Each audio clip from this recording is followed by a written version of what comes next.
రేవంత్ పాలనలో సాగునీటి కోసం రైతులు అల్లాడిపోతున్నారు.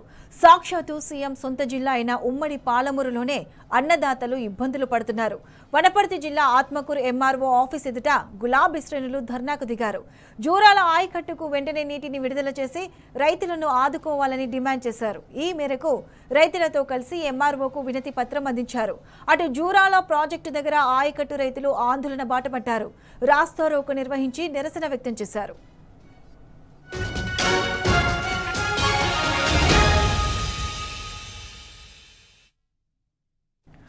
జూరాల ఆయకట్టు రైతుల పోరాటానికి సంబంధించి పూర్తి అప్డేట్స్ మా ప్రతినిధి నరేష్ అందిస్తారు. నరేష్, చెప్పండి, జూరాల ఆయకట్టు రైతుల సాగునీటి కోసం వనపర్తి జిల్లా ఆత్మకూరు ఎంఆర్ఓ ఆఫీస్ ఎదుట గులాబీ శ్రేణులు ధర్నా చేపట్టారు. దీనికి సంబంధించి పూర్తి అప్డేట్స్ ఏంటి? ఇవాళ వనపర్తి జిల్లా ఆత్మకూరు ఎంఆర్ఓ ఆఫీస్ ముందు బీఆర్ఎస్ పార్టీ రైతులకు జూరాల ఆయకట్టు రైతులకు మద్దతుగా ధర్నా చేశారు. రోడ్డుపై బైఠాయించి తమ నిరసనను తెలియజేశారు. ఉమ్మడి పాలమూరు జిల్లా వరప్రధానిగా ఉన్నటువంటి జూరాల ప్రాజెక్టు ఆయకట్టు రైతులకు ఈ యాసంగి సీజన్ లో నీటి విడుదల చేయడంలో ప్రభుత్వ యంత్రాంగం పూర్తిగా విఫలమైంది. ప్రతిపాదించినటువంటి ఆయకట్టు 35,000 ఎకరాలకు సాగునీరు అందించడంలో అధికారులు ఫెయిల్ అయ్యారు. ప్రణాళికాబద్ధంగా నీటిని విడుదల చేయకపోవడంతో చివరన ఉన్నటువంటి పంటలకు టేలెండ్ కాలువ వద్ద ఉన్నటువంటి పంటలకు నీళ్లు అందకపోవడంతో పంటలు ఎండిపోయేటటువంటి పరిస్థితి నెలకొంది. గత 3 వారాల నుంచి కూడా ఆయకట్టు రైతులకు వారాబందీగా అంటే వారానికి 4 రోజుల పాటు నీటిని విడుదల చేయాల్సి ఉంది. అయితే గత 3 వారాల నుంచి కూడా వారాబందీగా నీటిని విడుదల చేయడంలో అధికారులు విఫలమయ్యారు. కేవలం 3 రోజులు 2 రోజులు మాత్రమే నీటిని విడుదల చేయడంతో పంటలకు సరిగా నీరు అందడం లేదు. దీంతో ఆగ్రహించినటువంటి రైతులు నిన్న జూరాల ప్రాజెక్టు ఎడమ కాలువ వద్ద బైఠాయించి తమ నిరసనలు తెలియజేశారు. దీంతో గద్వాలు ఆత్మకూరు మధ్య రాకపోకలు నిలిచిపోయాయి. అక్కడ రైతులకు పోలీసులకు వాగ్వాదం ఏర్పడింది. అక్కడ ఉద్రిక్త వాతావరణం చోటు చేసుకుంది. అయితే ఇవాళ రైతులకు మద్దతుగా ఆత్మకూరు మండల కేంద్రంలో బీఆర్ఎస్ పార్టీ శ్రేణులు ధర్నా చేశాయి. రైతులను ఆదుకోవాలని, వెంటనే సాగునీటిని విడుదల చేయాలని చెప్పి డిమాండ్ చేస్తూ బీఆర్ఎస్ పార్టీ శ్రేణులు ధర్నా చేశారు. అనంతరం ఎంఆర్ఓకి సాగునీటిని విడుదల చేయాలని చెప్పి వినతి పత్రం అందజేశారు. జూరాల ప్రాజెక్టులో అసలు పూర్తిగా నీటి నిల్వలు అడుగంటిపోయాయి.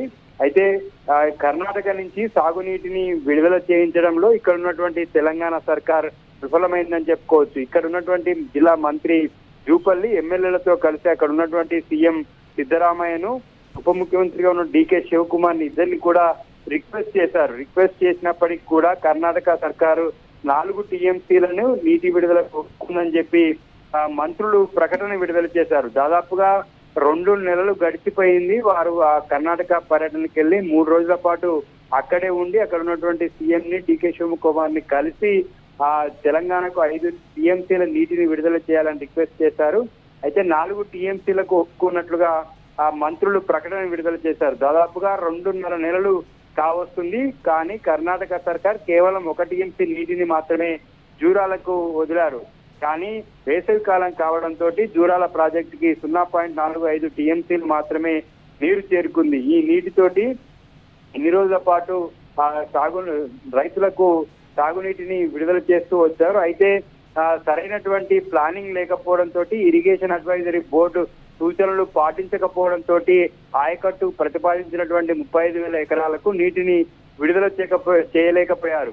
దీంతో పాటు ఇప్పటికే జూరాల ఆయకట్టుకు సంబంధించి పంటలు ఎండిపోయాయి కూడా. రైతులు ఎండిపోవడంతో పశువుల మేతకు కూడా వదిలేశారు. అయితే చివరి దశలో ఉన్నటువంటి పంటలకు మరొక 4-5 రోజులు నీటిని విడుదల చేస్తే పంటలు చేతికొచ్చేటటువంటి అవకాశం ఉన్న నేపథ్యంలో ఇప్పటికే రైతులు స్థానిక ఎమ్మెల్యేను కూడా కలిసి నీటిని విడుదల చేయాలని చెప్పి గత 10 రోజుల నుంచి కూడా రిక్వెస్ట్ చేస్తూ వచ్చారు. అయినప్పటికీ కూడా ప్రభుత్వం స్పందించకపోవడంతో నిన్న ఎడమ కాలువ వద్ద రైతులు బైఠాయించి అక్కడ నిరసనలు తెలియజేశారు. అర్ధరాత్రి వరకు కూడా రైతులు నీటి విడుదల కోసం ఎదురు చూస్తారు. అయినప్పటికీ కూడా ప్రభుత్వం స్పందించలేదు. ఇవాళ బీఆర్ఎస్ పార్టీ కూడా రైతుల పక్షాన ధర్నాకి దిగింది. అయితే కొద్దిసేపటి క్రితమే మత్తల్ ఎమ్మెల్యే వాకిడి శ్రీహరి ఎడమ కాలువ నుంచి నీటిని విడుదల చేసినట్లుగా తెలుస్తుంది. రైతుల పోరాటం ఇటు బీఆర్ఎస్ పార్టీ పోరాటానికి ప్రభుత్వం తలొగ్గి రైతుల కోసం నీటిని విడుదల చేసినట్లుగా తెలుస్తుంది. అయితే గత కొంతకాలంగా కూడా ఈ జూరాల ప్రాజెక్టుకు సంబంధించి ఎడమ కుడి కాల్వలకు నీటి విడుదల సరిగా చేయకపోవడంతో పంటలు ఎండిపోయేటటువంటి పరిస్థితి నెలకొంది. అయితే నీటి లభ్యత సరిగా లేనప్పుడు ఆయకట్టుకి 35,000 ఆయకట్టుకు నీటిని విడుదల చేస్తామని చెప్పి స్థానికంగా ఉన్నటువంటి ఎమ్మెల్యే కావచ్చు, ఇరిగేషన్ అధికారులు ప్రకటించడంతో తాము పంటలు సాగు చేశామని, కానీ చివరి దశలో పంట చేతికొచ్చేటటువంటి సందర్భంలో ప్రభుత్వం నీళ్లు లేవని చెప్పి చేతులెత్తేయడంతో రైతులు ఆగ్రహం వ్యక్తం చేస్తున్నారు. ఇదే విషయం నీటి లభ్యత యాసంగి సాగుకు లేదని ముందే సమాచారం ఇస్తే మేము పంటలు సాగు చేయకపోయే వాళ్ళం కదా అని చెప్పి రైతులు చెప్తున్నారు. పంట సాగు చేసి వేలాది రూపాయల పెట్టుబడి పెట్టిన తర్వాత చివరి దశలో నీటిని విడుదల చేయకపోతే తీవ్రంగా ఆర్థికంగా నష్టం వాటిల్లుతుందని చెప్పి రైతులు తమ ఆవేదనను వ్యక్తం చేస్తూ ఉన్నారు. అయితే ఈ రైతుల డిమాండ్ ని దృష్టిలో ఉంచుకునే ప్రభుత్వం స్పందించి కొద్దిసేపటి క్రితమే స్థానికంగా ఎమ్మెల్యే వాకిటి శ్రీహరి నీటిని విడుదల చేసినట్లుగా తెలుస్తుంది. Right Naresh, thanks for the updates. Right, KCR పాలనలో పచ్చగా ఉన్న తెలంగాణ రేవంత్ పాలనలో సాగునీటి కోసం రైతులు అల్లాడిపోతున్నారు.